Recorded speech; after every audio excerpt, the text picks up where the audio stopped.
everyone.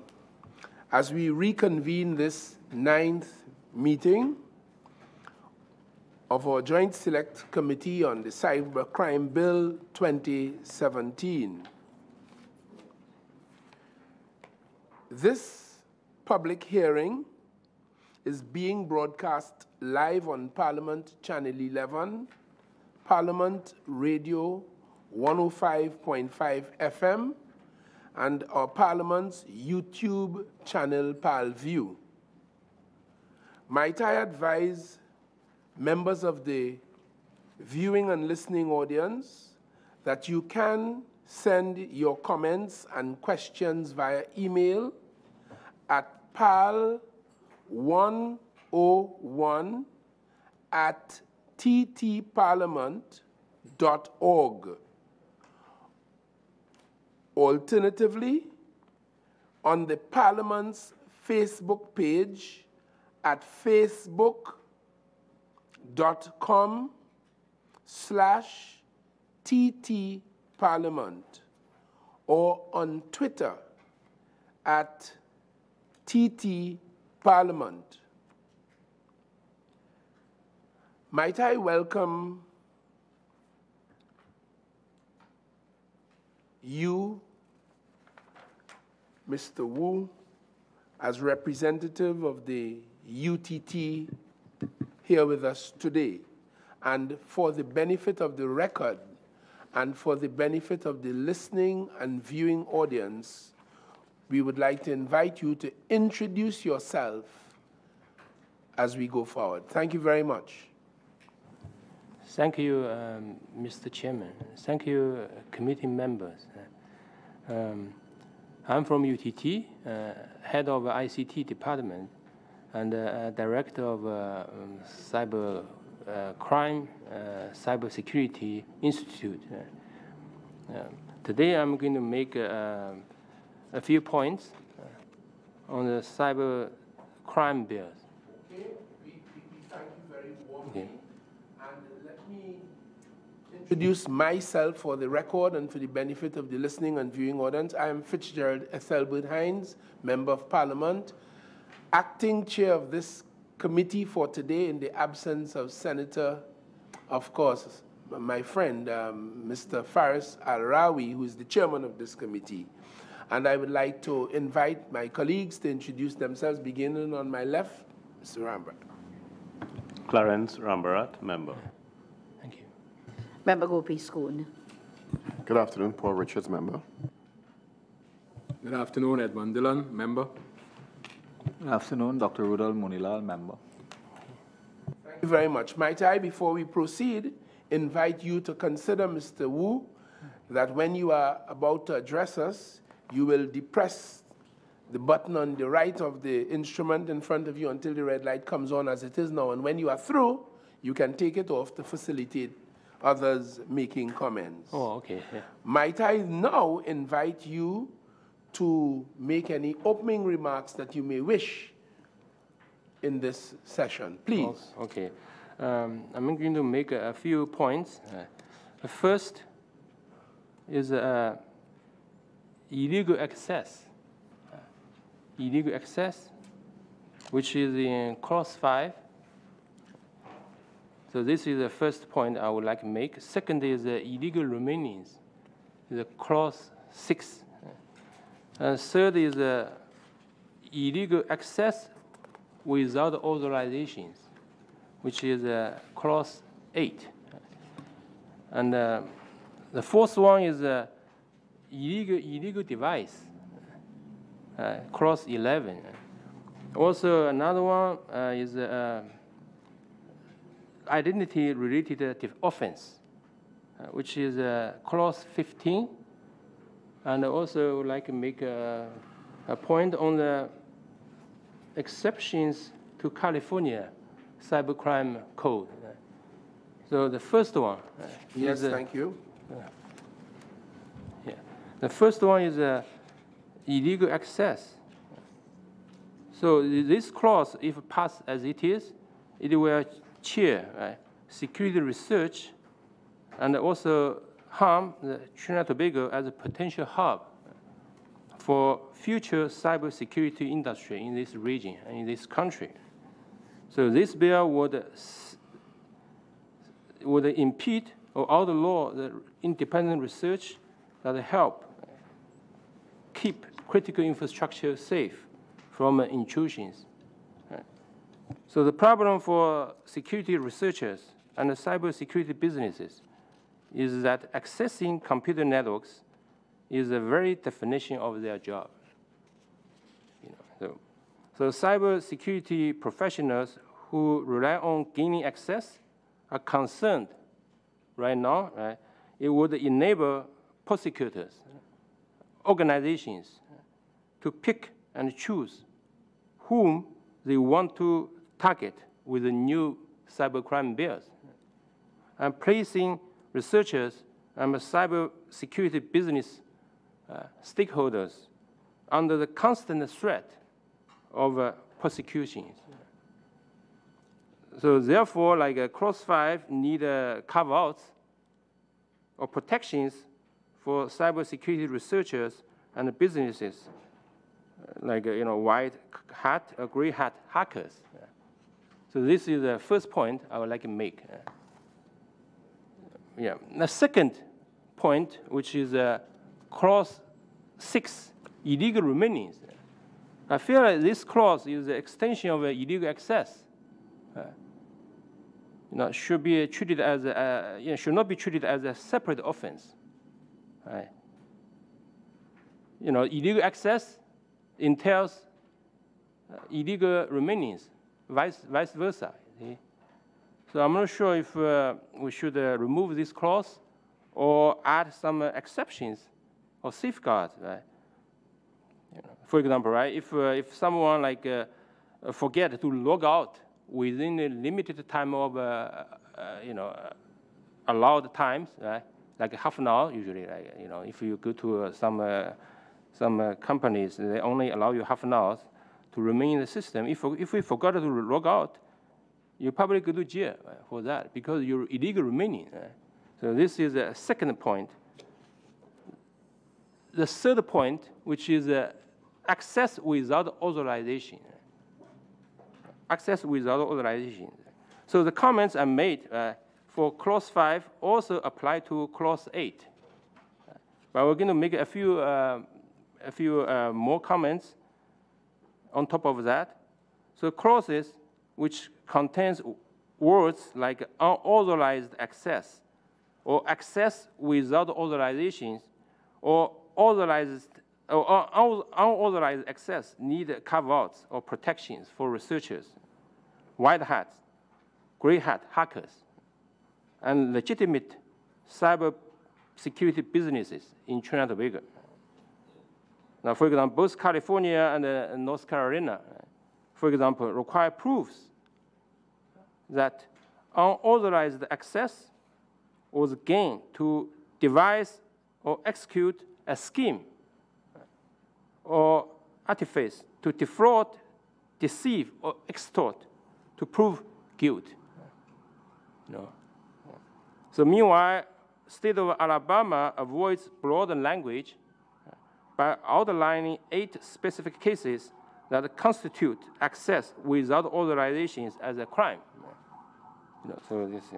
So we need a few exceptions or safeguards, for Clause 8 for researchers and cyber business stakeholders.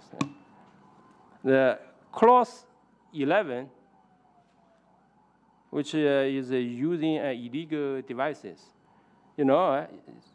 We use these devices or softwares, right, to gain access. Now many of these operating systems, softwares, have built-in tools, right? And we make a living by using these tools to gain somebody's access or gain some companies' networks to find out the vulnerabilities, right? So this is a way to protections. So we don't want to go to jail for using these tools. So this is for Clause 11. Right? For Clause 15, which is identity-related offenses. So let's say, according to California, right, identity theft, it prohibits 4 types of behaviors. 4 types of behaviors. But this clause 15 only mentions 3 types, missing 1 type. That type is, according to California identity law, theft laws, willfully obtaining another person's personal identifying information and using that information for any unlawful purpose without that person's consent. So you see, obtaining, you see. So this clause 5 here is a transfer, possess, and use instead of obtain, right? We need to add obtain. Right, so this is another point. So last point I would like to make is exception safeguard for California Penal Code for unauthorized access. So, you know, the legal definition of unauthorized computer access is likely to make anyone who has ever held an office job a little nervous, right? You know, so that's why we have to make it clear, right? So what here is unauthorized access, or access, you know, with authorization. Who is going to authorize you, right? You know. Yeah. So let's say, give an example. Let's say one day you violate company policy by copying a files related to your work to a portable device. That's what we do very often, right? You do this so that you can work on it at your home over the weekend, for example, right? Instead of coming into the office. This sounds like lonely, you know, accessing and without permissions. Taking, copying, using any data from computers, you know. But in California, right, there's a carve-out for this kind of unauthorized access. So in California, right, the carve-out exceptions for acts that people commit within the scope of their employment, right, as long as they are doing things that are reasonably necessary to the performance of their job. So this is the first. Second, actually to go further. In some cases, these exceptions or safeguard may apply even when you are doing things at work that your employer did not specifically ask you to do and would not have approved of your doing. So that is doing things without authorization, right? So also, these protections in California, so you cannot be committed of unauthorized use of computer service for your activity at work, even when these activities are technically outside scope of your job. As long as either of the following is true, based on California, right, Penal Code, your activities do not cause injury to your employer or anyone else, or the value of any computer service you use without authorizations does not exceed a total of $250 US. So protect some people, you know, accidentally, you know, involved in this unauthorized computer access, you see, you know, service, you see. So these are protections, right, provided by state of California. Also, like in here, also, right, I'm going to make a. Just on that point, yeah, just for some clarification, you are suggesting that if an employee right, goes outside of the bounds of his authority right, and accesses material that the employer would not have authorized, Right. there should be a carve-out to protect that? Yeah, sure. Yeah, you have to meet the two conditions, right? Now, for example, your activity does not cause injury to your employers or anyone else, or the value of the service. But if it is Right. that the employer would not have authorized it, Right. and that unwillingness to authorize was known to the employee at the time he was doing it, Right. is it reasonable that there should be a carve-out for that? And secondly, Okay. if access under Clause 5 Right. is an offense on its own, just mere access, Right. whether injury is caused or not, in Clause 5, it is an offense. You're absolutely right. Right. So then, why should we carve out on the basis that there is no injury if the employer would not have authorized it and the employee would have known that at the time he so did it? I'm not sure whether I'm persuaded personally on that, but of course, my colleagues would comment upon it. But we take the point. We understand the So, point. Mr. Chairman, I think we should consider the protections for illegal access and illegal access without authorization. Right? It's together. You see, together. We cannot consider them like separate things. Right? Yeah. That's why we need a carve out for both Clause 5, Clause 8, and Clause 11. Okay, I hear your submission. Right, so this is... Anything further before I open the floor for commentary on each of the propositions you've offered? Anything further you would like to submit, Dr. Wu? No, thank you, Mr. Chairman. Thank you very much. So I would now like to invite my colleagues who would have heard the submissions and read the submission of Dr. Wu on a clause-by-clause basis. Members? Yes, Senator Richards. Thank you, Chairman. Good afternoon again, Dr. Wu. Yeah. With the last clause that you were discussing, the caveat that you were suggesting as per California statute, Right. and your expertise is quite interesting and appreciated. Wouldn't it be in a company's interest to have a stated number or specific employees who have that kind of access and authorization, as opposed to the other way, the converse argument that, well, if you access in an authorized manner, there's a caveat to cover you? Wouldn't companies actually, because of the specter of cybercrime and the security aspects with sensitive files, et cetera, in a workplace, be giving specific persons access or authorization to access the systems off-site?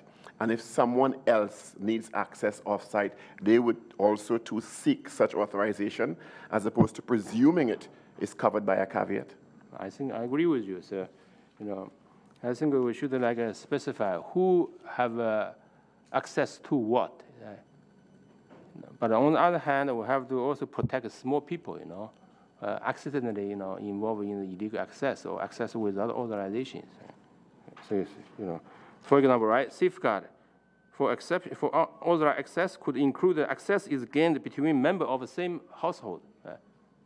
So this one maybe, or for legitimate business activities. Even I'm a small guy in a company, but for the company's activities, I could access something even without authorization.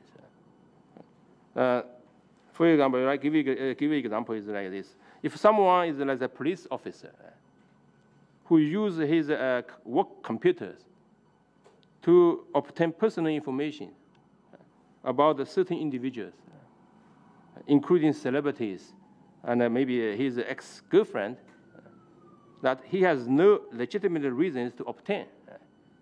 But he is not guilty of unauthorized use of his work computer based on California Penal Code. Right?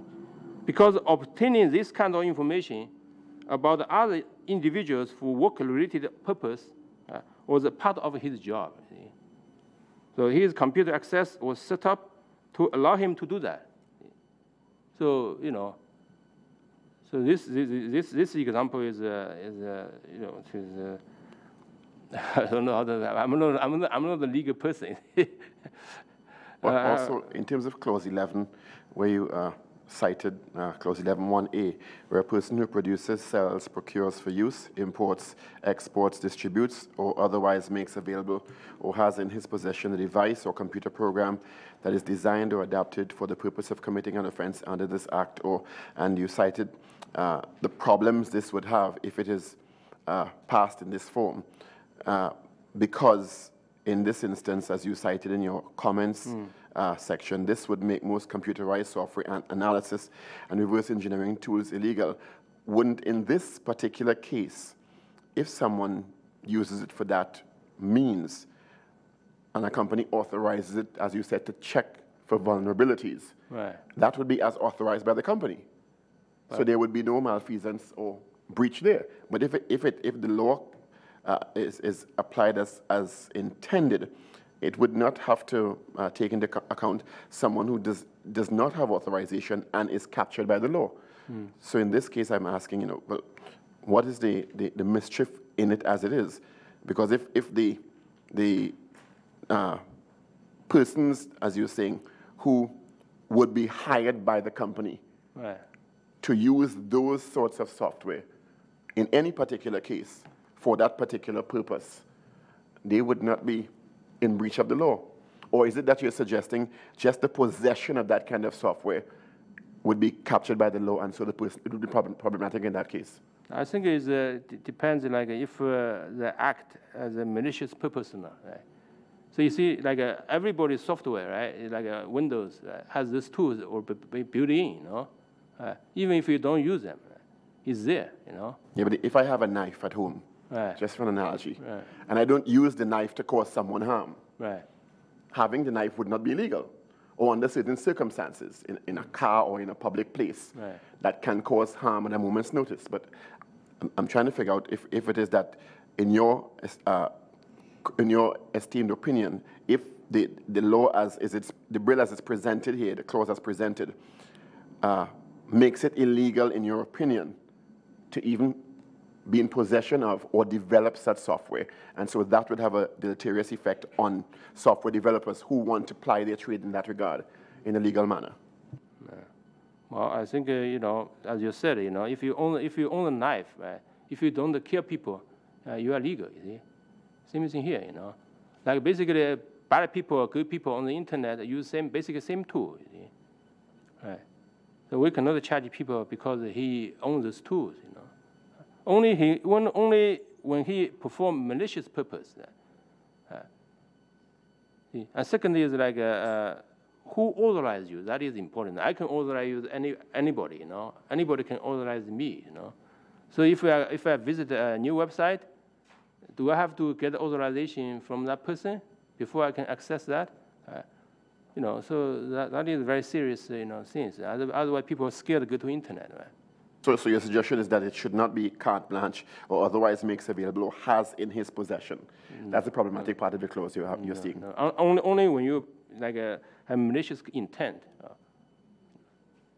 So that is only difference between bad people and good people on the internet, because they have the same tool, So. Thank you. Professor Yu. I think we found your submission to be very, very useful. Thank you. In terms of what we should be looking at when we get into some of the fine details. I think that what you have offered us is, you have cautioned us in terms of the drafting, that we have to be careful. Yes, right. That we separate the good intentions from the bad intentions. In most of the clauses you've dealt with, 5, 6, 8, and 11. And 15 also, right? Okay. Yeah. Each of those do in fact require a criminal intent. You use the word malicious. Right, malicious. So there is language, for example, in 5 about intentionally, without lawful excuse or justification, the sort of language that tends to exclude the people who we believe have legitimate needs. So I take your point, but I also recognize that the clauses do in fact take into consideration intention. That's the first thing. Right. However, I think I also, based on your submission, see the need possibly for us to consider what might be defenses. Right. So I think we accept your guidance to us on white hat and gray hat.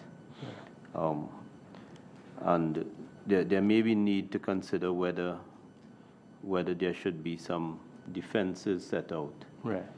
Which you use the expression to exclude certain areas. I found that you went far wider than I myself would be comfortable going. So I think we accept that so far.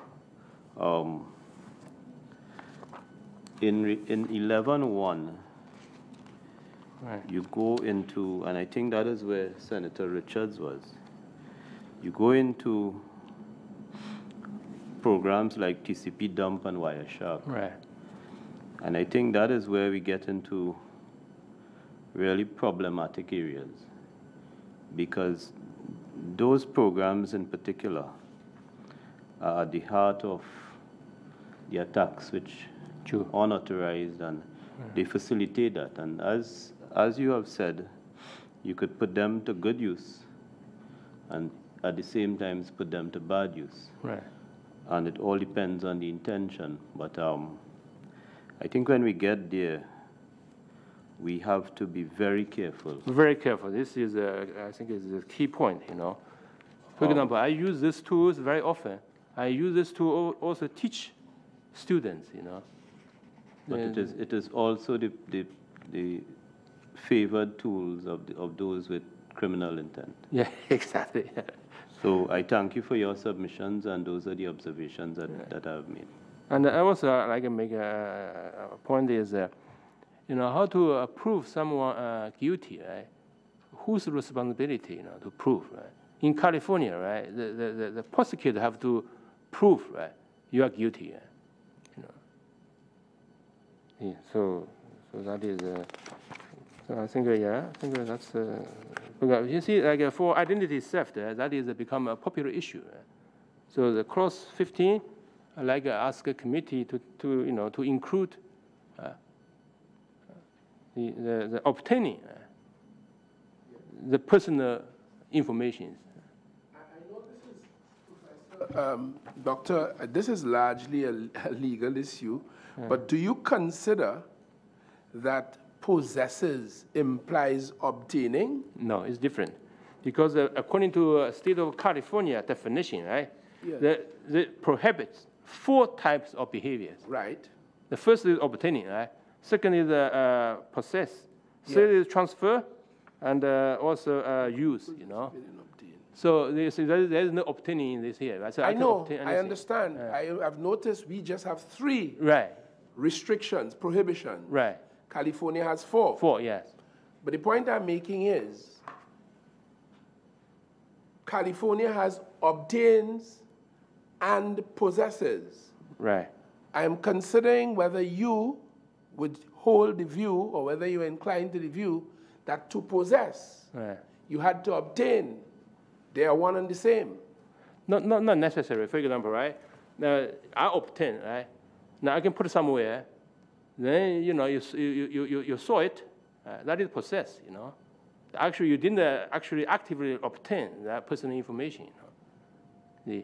So obtain and possess is a different concept. Members, thank you. Yeah. Members, your thoughts on that? You can obtain, basically, you're actively looking for somebody's private information. you go out actually, looking. All right, we take the point. We take the point, and we will give deeper consideration to it. But we do find your submissions to be very, very valuable, and thank you for a deep contemplation as we finalize this. Members, yes, thank you. Just one point on clause 5, Dr. Wu. In terms of the intent here and the security research and the potential harm, as you cited, for future cyber industry, would you be more comforted if there was a caveat which indicated such security research companies, because of the high stakes involved here, would have to be authorized by some statutory body like the Ministry of National Security, because there are, for example, technologies that exist that are illegal unless authorized, for example, radio wave scanners, etc. And if this would be more productively placed if they were to be not outright made illegal by the clause, but certainly some sort of caveat indicating they have to be authorized and registered as a security research company, and so have authorization to develop and have in its possession that, and that be regulated in that way. The Trinidad Tobago is positioned to develop a cyber industry in the Caribbean. See, I'll give you an example. The state of Georgia passed a similar law, cybercrime law, in April this year, because they didn't specify unauthorized access or access without authorization or illegal access. Now you see a few companies like IBM Security Service, leaving state of Georgia. So this is one word there, which without clarifications could what? Impede the cyber industry, You see, that's why we need those things clarified. So before people move, set up, cyber business will become huge. Now there is like a physical world and a cyber world, Cyber world will become huge, and there's lots of money, involved. So I really wish, the laws, can protect the cyber business and nurture blue cyber industry in this country, in the whole region. Did I understand you to be saying to Dr. Wu that rather than anyone claim to be conducting research and to engage in that kind of activity for which he's suggesting that we do carve-outs, those persons should be pre-registered as research or that sort of thing, so it won't be available to everyone? That's what he was saying. What are your thoughts? To be honest, I don't have concrete thoughts on this thing. Yes. I just want I don't want to go to jail because I do these things, And before we, Dr. Wu, I would like, our bill does not have a definition of hacker. But I've just heard you say, and one of the members here say, you can have a good hacker and you can have a bad hacker. Yeah. You also have great hackers. What is great hackers?